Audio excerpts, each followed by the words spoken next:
Ikaw na nagsabi, hindi na niya napupunan ang pangangailangan mo.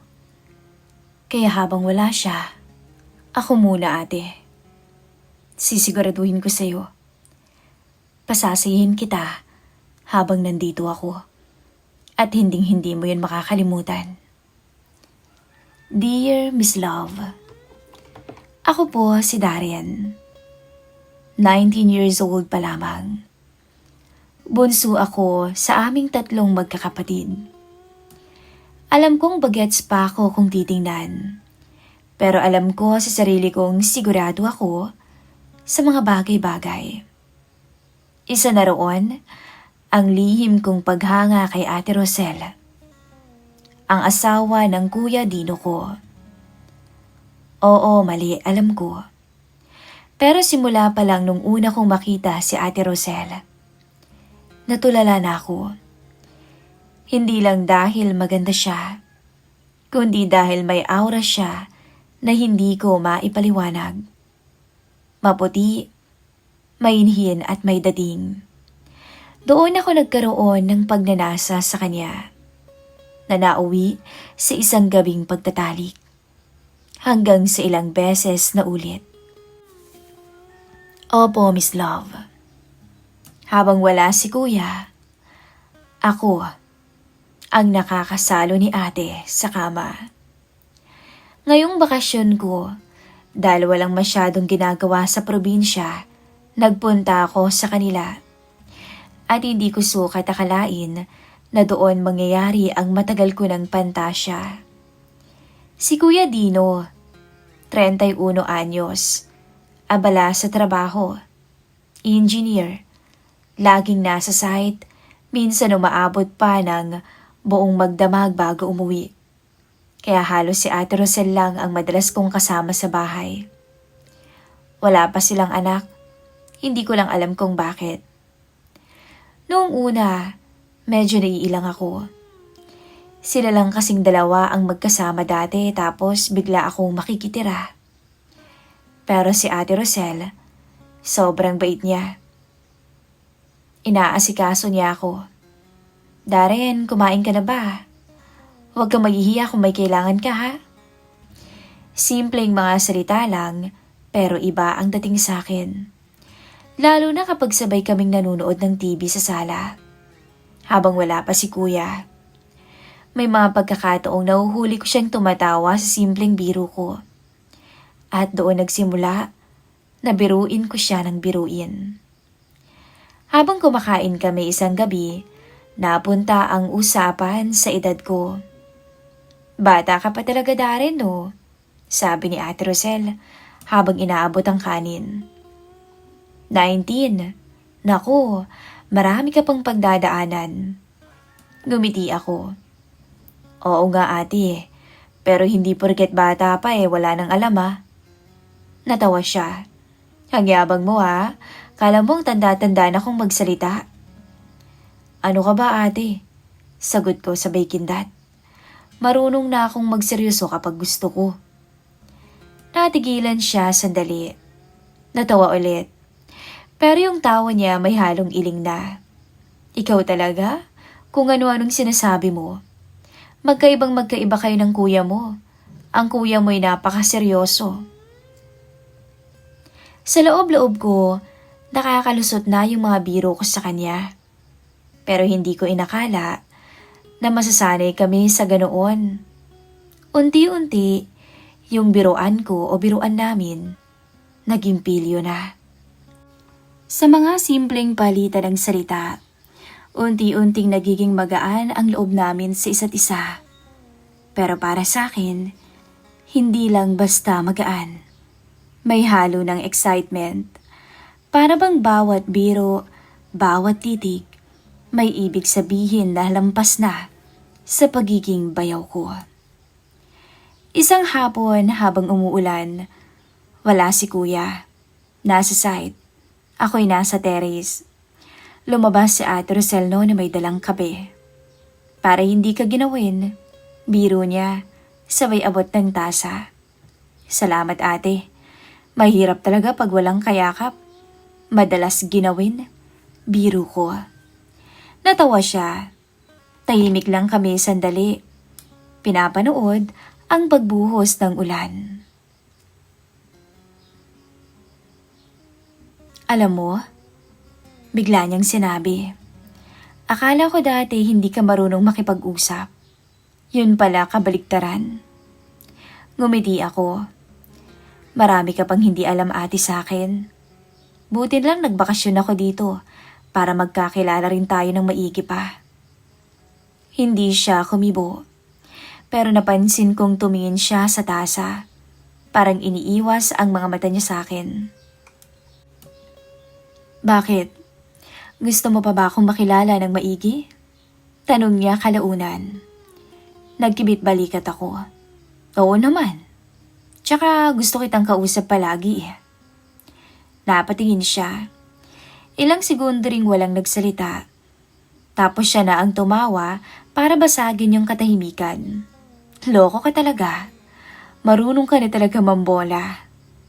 Siya nga pala, may girlfriend ka na ba, Darren? Anya. Wala? Oo, edi ibig sabihin wala ka pang karanasan yan.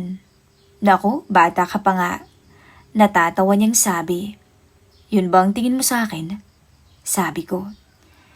Sabi mo wala kang girlfriend. Huwag mong sabihin sa akin na marami ka nang napaiyak na babae, ha? Sa sarap ko lang ate pinaiyak. Sabi ko. Natawa siya bigla. Grabe sa yabang Darren, ha? Nagsasabi lang ako ng totoo. Ikaw ba? Gusto mo ring umiyak? Nagkatitigan kaming dalawa. Tapos sabay ding natawa. Simula noon, mas naging malapit kaming dalawa. Madalas na siyang magkwento tungkol sa buhay niya, sa trabaho niya dati, sa pangarap nila ni Kuya. Pero habang nagsasalita siya, hindi ko maiwasang isipin na sana ako na lang yun. At habang tumatagal ang pananatili ko, mas lumalakas ang loob ko. Hindi ko na nga siya tinatawag na ate minsan. Rosel na lang. Uy, wag ka naman ganyan, sabi niya. Bagay naman sa'yo na walang ate ah. Mas mukha pa nga akong mas matanda kesa sa'yo. Biro ko. Wag kang pasaway. Pag narinig ka ng kuya mo, papagalitan ka niya. Sagot niya. Pero halata sa ngiti niya na hindi naman siya galit. Alam kong mali. Alam kong pag nalaman ni kuya, baka magalit siya sa akin. Pero sa bawat araw na kasama ko si Ate Rosel, lalo akong nahuhulog. At pakiramdam ko, kahit siya may nararamdaman na rin. Isang beses nga, nag-inuman kami. Ako lamang at siya. Hindi naman malakas, beer lang. Pero habang nagkukwento siya, napansin kong namumula ang pisngi niya. At nang magkasalubong ang mga mata namin, hindi na yun simpleng tinginan lang. May apoy na. May tensyon. Pero bago pa may mangyari, siya na agad ang umiwas. Tumayo siya at nagligpit na. Matulog ka na, Darren. Huwag ka masyadong magpuyat. Anya. Naiwan tuloy akong nakatitig sa kanya habang papalayo siya. Simula nung gabing yun, hindi na mawala sa isip ko yung mga titig niya. Hindi rin siya kagaya ng dati. Minsan parang mas malambing na siya sa akin. Minsan naman, bigla siyang natatahimik kapag nagbibiro ako. Araw-araw, mas lumalakas ang loob ko. Si Kuya, palaging busy, palaging wala. Kaya sa tuwing kaming dalawa lang ni Ate Rosel, sinasadya ko na siyang kulitin. Sinasadya ko siyang landiin. Isang hapon, nagluluto siya sa may kusina. Nakasuot lamang siya ng short at t-shirt. Nakatali ang buhok niya. Lumapit ako sa kanya. Ate, amoy pa lang, gutom na ako ah. Hintay ka lang, malapit na to, sabi niya. Bigla kong tiningnan yung kawali, tapos lumapit ako sa kanya. Napatili pa siya ng bagya. Uy, ano ka ba? Tumawa ako. Gusto ko lang makita akong masarap. Sabi ko habang nakatitig sa kanya. Ikaw talaga. Ang kulit-kulit mo. Sabi niya pero may ngiti sa labi. Nang matapos siyang magluto, sabay kaming kumain. Sa gitna ng pagkain, bigla siyang nagtanong. Hindi ka ba nababato dito, Darren? 2 linggo ka na, puro bahay ka lang. Ngumisi ako. Hindi naman, Ate Rosel. Masaya nga ako kasi kasama kita. Natigilan siya. Nagtagpo ang mga mata namin. Ilang segundo rin bago siya nagsalita. Huwag kang ganyan. Mahinang sabi niya. Bakit? Totoo naman. Sagot ko. Hindi na siya kumibo. Pero alam ko, naramdaman niya rin yung bigat ng mga salita ko. Minsan naman, sabay kaming naglalaba sa likod ng bahay. Ako yung nagbabanlaw. Siya yung nagkukusot. Habang nakayuko siya, hindi ko maiwasang mapatingin. Ang ganda ng katawan niya kahit simpleng kilos lang. Ate, ang sipag-sipag mo talaga. Bilib na bilib ako sa'yo. Sabi ko. Ngumiti siya nang hindi tumitingin. Siyempre, wala namang ibang tutulong paano kung ako na lang ang tumulong sa'yo palagi? Napailing siya. Ewan ko sa'yo, Darren. Isang gabi, nakita ko siyang nakaupo sa may sala. Nanonood ng TV. Nakashort lang siya at maluwag na sando. Halatang galing sa paliko. Basa pang buhok niya at amoy ko pa yung sabon. Oh, kala ko tulog ka na. Tanong ko sa kanya nung lumabas ako ng kwarto ko. Hindi pa ako antok, ikaw? Pareho lang. Wala pa si kuya. Malilit daw Umpo ako sa tabi niya. Sa una, normal lang. Parehong nakatutok sa palabas. Pero habang tumatagal, napapansin kong dumidikit ang braso namin. Hindi naman niya inaalis. Kaya lalo kong inilalapit ang sarili ko. Nagkatinginan kaming dalawa. Tapos bigla siyang tumayo. Darren, matulog ka na nga. Baka mapuyat ka pa. Sabi niya. Ngumiti lang ako. Pero bago siya pumasok sa kwarto, napansin kong napakagat siya ng labi. Parang pinipigilan ang sarili. Habang nakahiga ako, hindi ako mapakali. Iniisip kong malibang lahat ng ginagawa ko. Pero alam ko naman sa sarili kong mali. Hindi ko lang talaga mapigilan. Maya-maya lang din kumatok siya. Darren, gising ka pa? Oo, ate. Bakit? Gusto mong kumain? Sabay ka na sa akin. Lumabas ako. Nakangiti siya. Hindi kasi ako makatulog Naalala ko baka nagugutom ka rin. Anya. Sa lamesa, umpo ako sa harapan niya. Tahimik kaming kumain. Hanggang sa bigla siyang nagtanong. Darren. Napatitig ako sa kanya. Ano yun? Alam mo bang may problema kami ng kuya mo? Ha? Lagi siyang wala. Lagi siyang busy. Nakikita mo naman, di ba? Lagi naming napag-aawayan yun. Alam mo bang matagal ko nang gustong magkaanak? Pero bihira lang na may mangyari sa amin. Yung sinasabi mong gusto mo akong makasama. Yung mga tawag mo sa akin. Yung mga titig mo. Biro lang ba yung mga yon? Huminga ako ng malalim. Hindi yun biro, sabi ko. Natigilan siya. Halos malaglag yung tinidor na hawak niya. Tiningnan niya ako at halatang kinakabahan siya. Kung ganon. Natahimik siya. Kita ko yung mabilis na paghinga niya. Yung pag-aalangan niya. Hanggang sa tumayo siya. Kung ganon kaya mo ba akong paligayahin? O mas magandang paiyakin katulad ng sinasabi mo? Rosel, Tawag ko. Hindi ko siya tinawag na ate. Nagulat siya. Ilang segundo kaming nagkatinginan at ramdam na ramdam ko yung kaba. At doon, naisip kong eto na. Pero bago pa tuluyang may mangyari, bigla siyang umatras. Parang hindi ko yata kaya.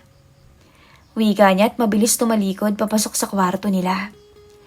Iniwan akong tulala sa mesa, naiwan sa ere, nanginginig sa kaba at excitement. Pagkatapos ng gabing halos magkaaminan na kaming dalawa, hindi na ako mapakali.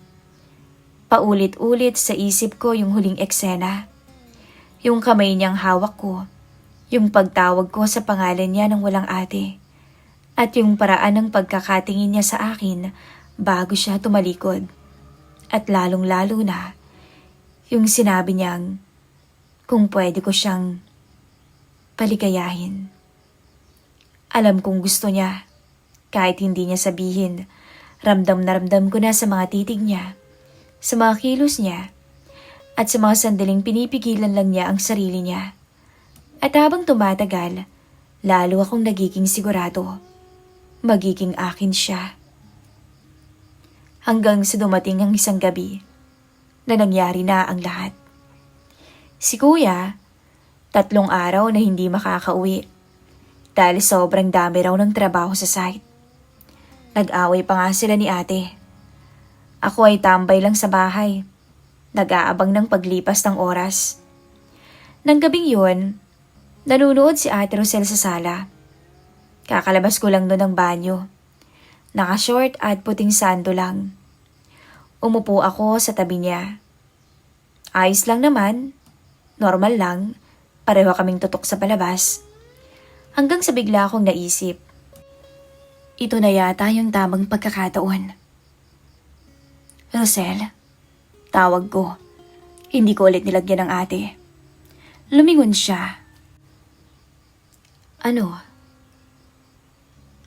Rosel, ulit ko ulit sa mas mababang boses. Pwede bang wag na tayong maglulukuhan na dalawa? Sabi ko. Napatitig siya sa akin.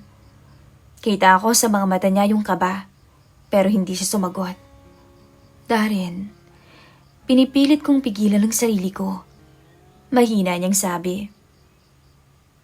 Pero hindi mo kaya. Hindi mo kakayanin yan. Sagot ko. Pasensya ka na. Sa araw-araw kitang kasama. Araw-araw ko rin pinipigilan ang sarili ko. Pero alam kong may nararamdaman ka rin. Pero ayokong lukuhin ang kuya mo, Darren. Huminga siya ng malalim. Iniiwas ang tingin sa akin. Tahimik lamang ako. Tanging tunog lamang ng TV yung maririnig. Hanggang sa unti-unti kong inilapit ang mukha ko sa kanya. Pero hindi gumalaw si Ate Rosel. Ramdam ko yung tibok ng puso niya. At sa isang iglap, naglapat ang labi naming dalawa. Parang sumabog ang mundo ko. Mainit, matamis, at punong-puno ng kaba. Hindi siya agad gumanti. Pero hindi rin siya tumulak. Nung tumagal, dahan-dahan niyang sinara ang mga mata niya hanggang sa gumanti na siya ng halik. Sa loob-loob ko, tapos na. Wala nang atrasan. Niyakap ko siya ng mahigpit. Ramdam ko ang init ng katawan niya. Ang amoy niya. Hindi ko alam kung gaano katagal yung halikan naming dalawa, pero pakiramdam ko oras na ang lumipas. Bigla siyang kumalas. Darren, tama na. Hindi pwede. Hinawakan ko ang kamay niya. Pero gusto mo. Ramdam kong gusto mo.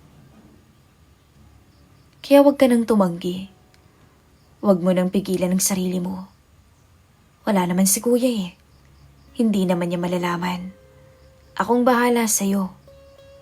Hindi na siya sumagot. Pero hindi rin niya binawi ang kamay niya. Nagkatinginan kami at parehong nanginginig. Tapos dahan-dahan ko siya ulit hinila papalapit. At sa ikalawang pagkakataon, naglapat ulit ang labi naming dalawa. Mas mariin na ngayon at mas totoo. Huminga siya ng malalim sa pagitan ng halik.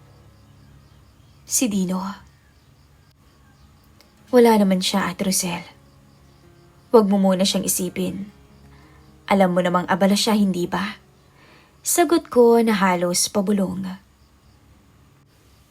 Ikaw nang nagsabi. Hindi na niya napupunan ang pangangailangan mo. Kaya habang wala siya, ako muna. Ako muna ang magiging asawa mo. At sisiguraduhin ko sa'yo, pasasayin kita habang nandito ako. At hinding-hindi mo yun makakalimutan. Doon ko naramdaman na tuluyan na siyang bumigay. Gumanti na siya, mas mapusok. Nawala na ang lahat ng pag-aalinlangan niya. Nung mga sandaling yun, wala na kaming ibang inisip, kundi ang isa't isa. Mabilis kong inihiga siya sa may carpet. Naglaglagan na nga ang mga gamit sa mesa. Hindi ko naalintana kung may mabasag nang itulak ko yung mesa. Hanggang sa tuluyan kong makalas ang lahat sa kanya. Hindi ko sukat akalain na mangyayari to. Ang babaeng matagal ko nang iniisip, ngayon ay mapapasa akin na. Sinulit ko ang bawat minuto na wala si kuya. Nawala ang konsensya ko. Ang mahalaga sa akin ngayon, natikman ko ang asawa niya. Pagkatapos, pareho kaming tahimik. Nakahiga siya sa dibdib ko, hingal na hingal habang nakayakap. Walang nagsasalita at tanging paghinga lamang ang maririnig. Ako na ang bumasag ng katahimikan. Hindi ako nagsisisi, Ate Rosel. Nag-angat siya ng tingin, halatang may luha sa mga mata. Pero natatakot ako, Darren. Hinawakan ko ang pisngi niya. Huwag kang matakot. Wala namang makakaalam. Sikreto natin tong dalawa. Niyakap niya ako ng mahigpit. Para bang sa kabila ng lahat ng pagkakamali, doon siya nakahanap ng init na matagal na niyang hinahanap. Kinabukasan, parang walang nangyari. Normal lang siyang nagluto ng almusal at kumain kami. Pero tuwing magtatama ang mga mata namin, may kakaiba. Hindi na yun simpleng ate na inaasikaso ako. Siya na yung babaeng lihim kong minahal. At kagabi, minahal din ako pabalik. At sa isip ko, alam kong ito pa lang ang simula. At alam ko rin na tinatraidor ko ang kuya ko. Lumipas pa ang mga araw. Isang gabi, dumating ako galing sa labas, pero hindi ako nagtagal doon. Pagbukas ko ng pinto, nakita ko si Ate Rosel sa sala. Nakashort at sando. Nakataas pang isang paa niya sa sofa habang nanonood ng TV.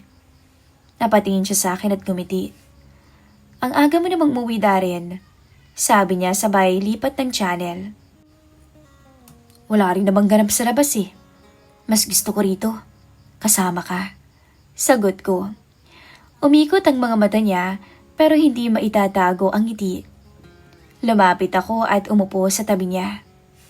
Ang lapit naming dalawa at ramdam ko agad yung init ng balat niya sa braso ko. Habang tumatagal, naging biro na naman ang usapan naming dalawa.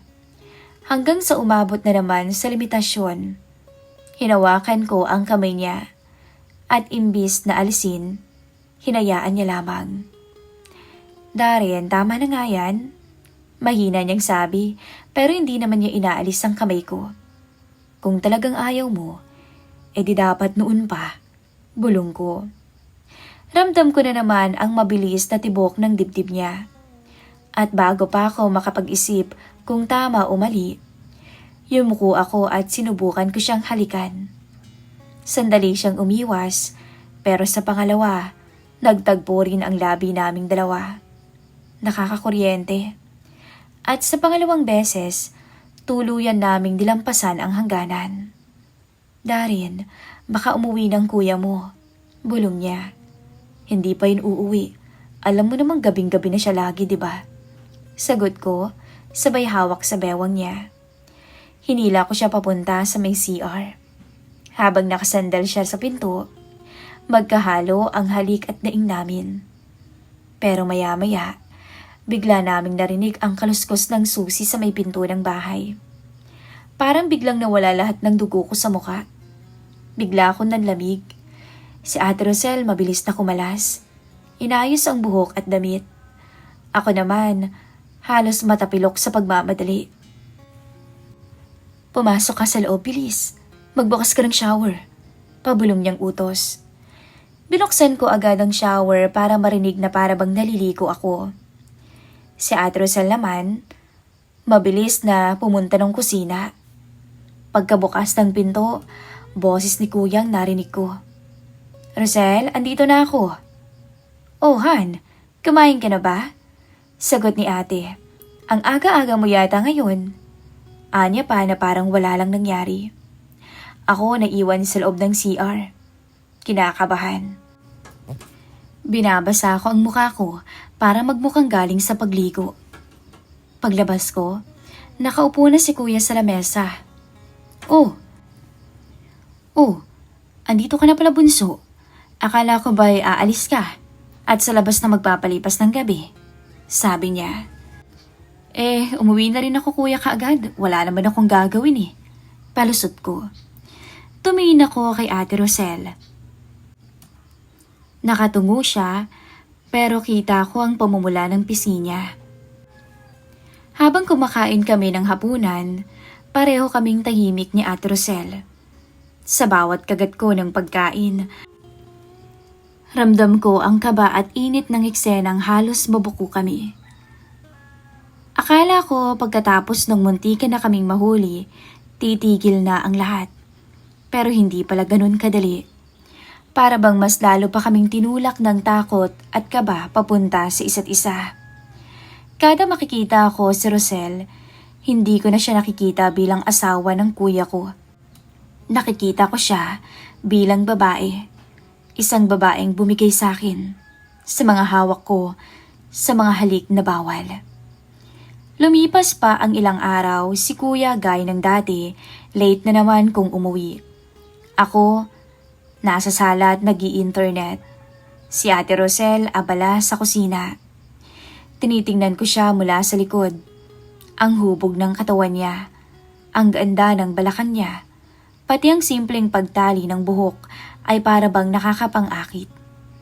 Tumayo ako at lumapit. Hindi ko na iniisip kung tama. Hinawakan ko ang bewang niya habang nakatalikod siya. Darin, wag dito. Mahina niyang sabi pero hindi siya umalis. Huwag kang mag-alala. Wala naman si kuya. Tiyak kung gabi na naman yun makakauwi. Bulong ko. Huminto siya sa paghuhugas ng plato. Bumitaw siya ng mahina. Pero pagharap niya sa akin, hindi ko na siya pinigilan. Hinila ko siya papalapit at hinalikan ko. Mainit at mabigat. Mas mapanganib pa kaysa dati. Darin, huling beses na to ha. Last na to. Sabi niya habang naglalaban ang hininga namin. Pero alam kong pareho lang kami ng iniisip. Hindi pa dito matatapos. Hinila ko siya papunta sa kwarto ko. Ang kwartong ginagamit ko sa 2 buwang bakasyon ko. Doon, bumigay ulit kaming dalawa. Ramdam ko ang katawan niya. Ang bawat paghinga. Ang bawat ingay na kumakawala sa bibig niya. Napilit niyang pinipigil para hindi marinig ng mga kapitbahay. Ako naman, halos mabaliw sa tuwa at kaba. Tuwa dahil sa muli, nakuha ko ang babaeng matagal ko nang pinapangarap. At kaba, dahil alam kong bawal. Asawa siya ng kapatid ko. Alam kong iniisip niyo na wala akong konsensya at hindi ko na maitatama ang ginagawa kong pagkakamali. Pagkatapos, nakahiga kami pareho at pawisan. Nakatitig lamang ako sa kanya. Darin, mahina niyang sabi. Hindi na dapat maulit to. Mahal ko ang kuya mo. Hindi ko alam kung bakit to nangyayari sa ating dalawa. pero dapat na natin itong itigil. Hindi ko masagot agad. Gusto kong sabihin na mahal ko siya.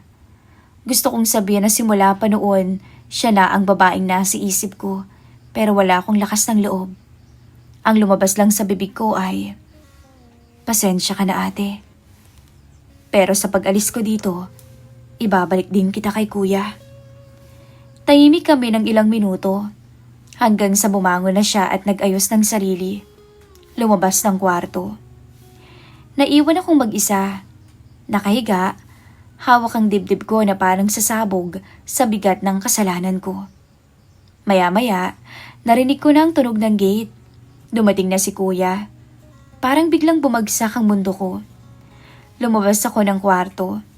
Si Ate Rosel, nag-aasikaso na ng pagkain sa lamesa na para bang walang nangyari.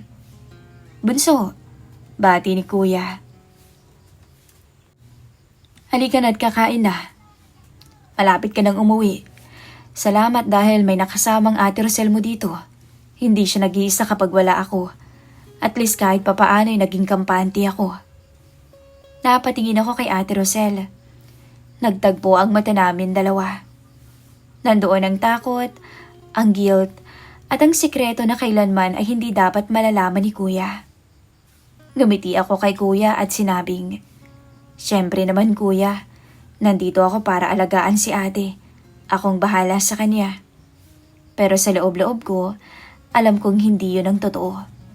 Dahil ang totoo, ako ang sumisira sa kanya. Dahil ang asawa niya, ilang beses ko nang natikman. Ako ang lumampas sa limitasyon. At kahit gaano ko pagustuhin, hindi ko naman na mababawi ang nangyari. 2 buwan. Ganun kabilis ang lumipas. Parang kahapon lang nang dumating ako sa bahay ni kuya para magbakasyon. Pero ngayon, nag-aayos na ako ng mga gamit ko para bumalik ulit sa bahay namin. Nakaupo ako sa gilid ng kama. Tinititigan ang maliit na backpack. Ang nasa isip ko ay si Ate Rosel.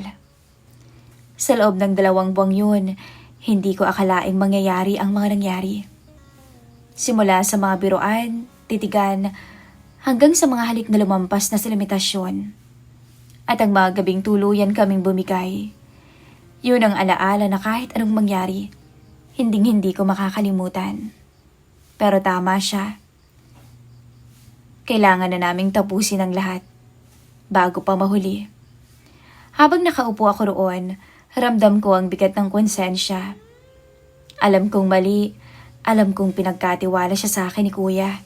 Pero imbis na protektahan ang relasyon nila, ay iniputan ko sa ulo ang kapatid ko. "Darren, kumain ka muna bago ka umalis." Sigaw ni kuya mula sa kusina. "Oo kuya," sagot ko sabay tayo. Paglabas ko, nakita kong nakaupo si kuya sa mesa. Nakangiti habang nagsasandok ng kanin. Nasa tabi niya si Ate Rosel, abala sa paglalagay ng ulam sa plato. Ramdam ko na ang panlalamig sa pagitan naming dalawa. "Salamat bunso ha. Ang laki ng tulong mo rito kay Rosel habang busy ako," sabi ni kuya sabay tapik sa balikat ko. Napangiti ako. "Wala yun kuya. Nag-enjoy din naman ako dito eh." Nagtagpo ang mga mata namin ni Ate Rosel. Saglit lamang yun, pero tila nagpapaalam na ang tingin niya. Habang kumakain kami, simple lang ang usapan. Si kuya na ngayon ang nagbibiro. Yung mga plano niya. Ako nakikinig lang. Si Ate Rosel halos walang imik. Pagkatapos kumain, nagpaalam na ako. Bitbit ko ang bag at lumapit ako kay kuya. "O paano, mag-iingat ka ron? Balik ka ulit dito ha?" "Oo naman kuya. Salamat sa lahat," sabi ko. Lumapit din ako kay Ate Rosel. "Salamat ate sa pag-aalaga mo," sabi ko at pilit na ngumingiti. Ngumiti rin siya. Sabay sabing, "Mag-iingat ka dun Darren." Yun lang. Wala nang iba. Pero ramdam ko ang dami ng ibig sabihin sa likod ng simpleng salitang yun. Pag-alis ko ng bahay nila, nagpunta ako papuntang terminal. At habang nasa jeep, napatingin ako sa may bintana. Sa isip ko, hindi ko alam kung matutuwa ba ako sa bakasyon ko o makukonsensya. Alam kong pagkakamali yun. Alam kong delikado. Pagdating sa bus, naupo ako sa tabi ng bintana. At habang umaandar, kinuha ko ang cellphone ko. May isang unread message galing kay Ate Rosel. Mag-iingat ka, Darren. Huwag mo akong kakalimutan. Parang tumibok ng malakas ang dibdib ko. Halo-halo ang emosyong naramdaman ko. Hindi ko alam kung matutuwa ba ako o mas lalo yata akong matatakot. Pinikit ko ang aking mga mata. Ang tanging naisip ko, hindi pa yata tapos ang kwento naming dalawa. At sa pagbabalik ko sa kanila, alam kong may susunod pa. Hanggang dito na lamang po ang aking kwento. Ako po si Darren.